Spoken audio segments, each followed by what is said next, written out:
ମିଛ କହିଲେ ମହାପାପ, ସତ କହିଲେ ଜଗନ୍ନାଥ। ଏହି ଆଦର୍ଶରେ ଆମେ ପିଲାଟି ବେଳୁ ଅନୁପ୍ରାଣିତ ହୋଇ ବଢ଼ି ଆସିଛନ୍ତି।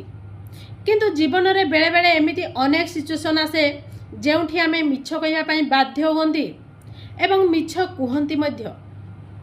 ସତ କଥା ଆଜ୍ଞା, ସେମିତି ସିଚୁଏସନ୍ରେ ମିଛ କହିବା କୌଣସି ପାପ ମଧ୍ୟ ହୋଇନଥାଏ। ଯେମିତିକି ଯେଉଁଠି ମିଛ କହିବା ଦ୍ୱାରା ଯଦି କାହାର ଜୀବନ ବଞ୍ଚିଯାଉଛି, କାହାର ଜୀବନ ରକ୍ଷା ହୋଇଯାଉଛି, ତେବେ ସେଠି ମିଛ ନିଶ୍ଚୟ କୁହନ୍ତୁ। ଯଦି ଆପଣଙ୍କ ମିଛ ଉପରେ ଅନ୍ୟ କାହାର ବୃତ୍ତି ନିର୍ଭର କରେ, ତେବେ ସେଠି ମଧ୍ୟ ମିଛ କହନ୍ତୁ। ବେଳେବେଳେ ପିଲାମାନଙ୍କୁ ଆକଟ କରିବା ପାଇଁ ମିଛ କହିବାକୁ ପଡ଼ିଥାଏ। ଯଦି ଆପଣଙ୍କ ମିଛ ଉପରେ ଅନ୍ୟ କାହାର ଇଜ୍ଜତ ରକ୍ଷା ହେଉଛି, ଆପଣଙ୍କ ମିଛ ପାଇଁ ଅନ୍ୟ କାହାର ମାନ ସମ୍ମାନ ରକ୍ଷା ହେଉଛି, ତେବେ ସେଠି ମଧ୍ୟ ମିଛ କୁହନ୍ତୁ। ଏମିତି ମିଛ କହିବା ଦ୍ୱାରା କେବେ ହେଲେ ମଧ୍ୟ ପାପ ହୋଇନଥାଏ, ବରଂ ପୁଣ୍ୟ ହୋଇଥାଏ।